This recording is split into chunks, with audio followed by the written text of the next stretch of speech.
అనంతపురం జిల్లా కళ్యాణదుర్గం మండలం ఒంటిమిట్ట గ్రామంలో బాబు షూరిటీ మోసం గ్యారంటీ కార్యక్రమానికి ముఖ్య అతిథులుగా సమన్వయకర్త మాజీ ఎంపీ పిడి రంగయ్య, జిల్లా అధ్యక్షుడు అనంత వెంకట్రామరెడ్డి, ఎమ్మెల్సీ మంగమ్మ, జిల్లా పరిషత్ చైర్మన్ గిరిజమ్మ, జిల్లా అబ్జర్వర్ నరేష్ కుమార్ రెడ్డి, సీనియర్ నాయకులు ఉమామహేశ్వర నాయుడు ముఖ్య అతిథులుగా పాల్గొని టీడీపీ ప్రభుత్వంపై తీవ్ర స్థాయిలో విరుచుకుపడ్డారు. ప్రజలను మభ్యపెట్టి అమలు కాని మేనిఫెస్టో రూపొందించి దాన్ని చిత్తు కాగితంలా చూస్తూ ప్రజలకు ఇచ్చిన హామీలను మరిచి కూటమి ప్రభుత్వం అధికార దుర్వినియోగానికి పాల్పడుతుందంటూ విమర్శలు చేశారు. రాబో రోజుల్లో టీడీపీ చేస్తున్న అవినీతి అక్రమాలను గొంతెత్తి నిలదీసేందుకు ప్రజలు ముందుకు వస్తారన్నారు. అక్రమ కేసులకు ఎవరు కూడా భయపడరని టీడీపీ ప్రభుత్వాన్ని హెచ్చరించారు. సీఎం చంద్రబాబు చేసిన మోసాన్ని ప్రతి ఇంటికి, ప్రతి ఒక్కరికి తెలియజేసే విధంగా ప్రతి ఒక్క కార్యకర్త చురుగ్గా పనిచేయాలని పిలుపునిచ్చారు.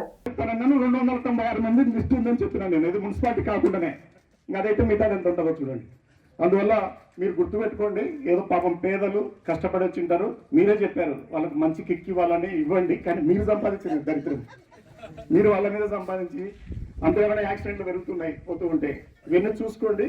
సూపర్ 6 ఏ స్థాయిలో నడిచింది అనేది జనాలకు తెలుసు. ఏ ఇంటికి పోయినా చెప్తారు. ఇప్పుడు కూడా ప్రతి ఇంటికి పోవాల్సిందే. పార్టీ ప్రకటించిన రోజులే కాదు, మనం అవి పెట్టుకుందాం. ఎప్పుడు ఊర్లో పోయినా ఇస్తూ ఉన్నాం. జగనన్న వస్తే ఏం చేసినాడు, వీళ్ళు వచ్చినాక ఏం చేసినారని ఇస్తూనే ఉన్నాం. 4 సంవత్సరాలు ఇస్తూనే ఉన్నాం. దీన్ని ఆపేది లేదు, చెప్తూనే ఉండాలి. అప్పుడే అలా గుర్తొస్తుంది. తర్వాత ఈ కార్యక్రమం అయిపోయిన తర్వాత మనం వీధుల్లోకి వెళ్ళి కొన్ని ఇళ్ళకి వెళ్ళేసి వద్దాం. ఇప్పుడు ఏం చెప్తావు? నాణ్యమైన మద్యానికి సరసమైన ధరలకు ఇస్తానంట, తక్కువ ధరలకు ఇస్తానంట. ఇట్లా ఎవరన్నా ఒక ముఖ్యమంత్రి చెప్పినాడా? ఎవరైనా చెప్పినారా? నువ్వు ఏం చదువుకున్నావు? ఇక్కడికి వచ్చి ఎంత మోసం చేసావు జనాల్ని. కళ్యాణదుర్గంలో పొలం అమ్ముతున్నావా? ఎంత పని చేస్తున్నావు? ఆపొద్దు, అమ్మొద్దు. మన సురేంద్రన్న వస్తాడు, కాలువలు దవ్వుతాడు, వస్తాయి నీళ్ళు వస్తాయి, నీ పంటలు పడతాయని సినిమా చూపిస్తాయి. నేను ఎందుకు మాట్లాడుతున్నానంటే, నువ్వు మా కాంట్రాక్టర్ కాకపోయి ఉంటే నేను మాట్లాడిండేవాడిని కాదు. నువ్వు మా గొంచుకాడు కాకపోయినా కానీ కూడా మాట్లాడిండేవాడిని కాదు. ఎందుకంటే నీ పొలాలు ఇక్కడే ఉన్నాయి, ఇక్కడే పుట్టి పెరిగినావు. నువ్వు మా ఎమ్మెల్యే కాకపోయినా నేను మాట్లాడిండేవాడిని కాదు. నువ్వే వాళ్ళు కూడా మనం ఎందుకు ఓటేసామని బాధపడే పరిస్థితి ఈరోజు ఆంధ్రప్రదేశ్ రాష్ట్రంలో నెలకొంటోంది. ఈరోజు ఈ రాష్ట్రంలో అభివృద్ధి లేదు. రాజ్యాంగం, భారత రాజ్యాంగం అసలు నడవట్లేదు. రెడ్ బుక్ రాజ్యాంగం మాత్రమే ఈ రాష్ట్రంలో నడుస్తుందనే సందర్భంగా తెలియజేస్తున్నా. ఇటువంటి మోసాలు చేసి అధికారంలోకి వచ్చినటువంటి వాళ్లను, రాష్ట్ర సంపదను జగన్మోహన్ రెడ్డి గారు మన ఇళ్లకు పంచితే రాష్ట్ర సంపదను కూటమి పెద్దలు కొల్లగొడుతున్నటువంటి సందర్భంలో మన నాయకులు, వైఎస్ఆర్ కాంగ్రెస్ పార్టీ నాయకులు జగన్మోహన్ రెడ్డి గారి ఆదేశాలతో ప్రశ్నిస్తూ ఉంటే వాళ్ళందరినీ తప్పుడు కేసులు పెట్టి జైలులోకి వేసే కార్యక్రమం మాత్రం ఈ ప్రభుత్వం చేస్తుందని సందర్భంగా మరోసారి గుర్తు చేస్తున్నా.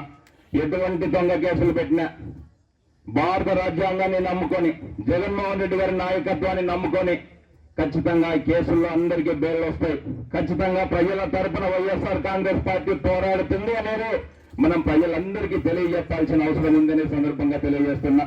జగన్మోహన్ రెడ్డి గారికి ఓటేసింటే మనకేం లాభం కలిగింది, కూటమి ప్రభుత్వానికి ఏ ఓటేసింటే ఏమి నష్టం కలిగింది అనేది రచ్చబండల్లో, బస్సుల్లో, టీ స్టార్ల దగ్గర, ప్రతి ఒక్క దగ్గర ఈ రాష్ట్రంలో అధికారంలో వారే ఉన్నారు, కేంద్రంలో కూడా వారే కూడా అధికారంలో ఉన్నారు ఎన్డీఏ పేరుతో. కాబట్టి ప్రతి హామీని కూడా అమలు పరచాలని చెప్పేసి సదుద్దేశంతోనే వైఎస్ఆర్ కాంగ్రెస్ పార్టీ కార్యకర్తలుగా, ఒక ప్రతిపక్ష పార్టీగా మన అందరూ కూడా ఒక బాధ్యత కూడా ఉంది. ఈరోజు అధికారంలోకి వచ్చిన వారు అనేకమైన హామీలు, అభివృద్ధి కావచ్చు, సంక్షేమం కావచ్చు.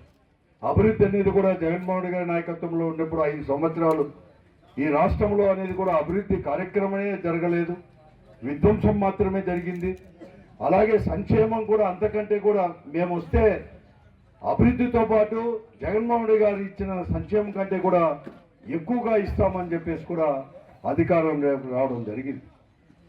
1 సంవత్సరం 12 మాసాల్లో చూసాం మనం అందరూ కూడా. జూన్ వరకు కూడా 2024 నుంచి 25 జూన్ వరకు చూసాం. ఒక్క సంక్షేమ కార్యక్రమం కూడా అమలు పరచలేదు. అది మళ్ళా కూడా చెప్పాల్సిన అవసరం కూడా ఈ రోజుకు లేదు.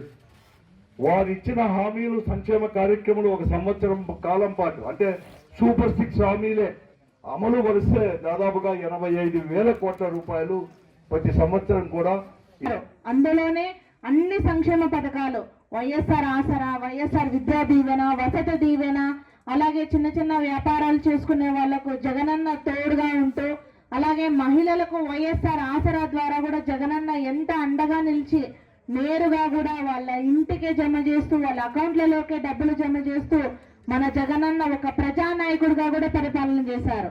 మరి ఈ రోజు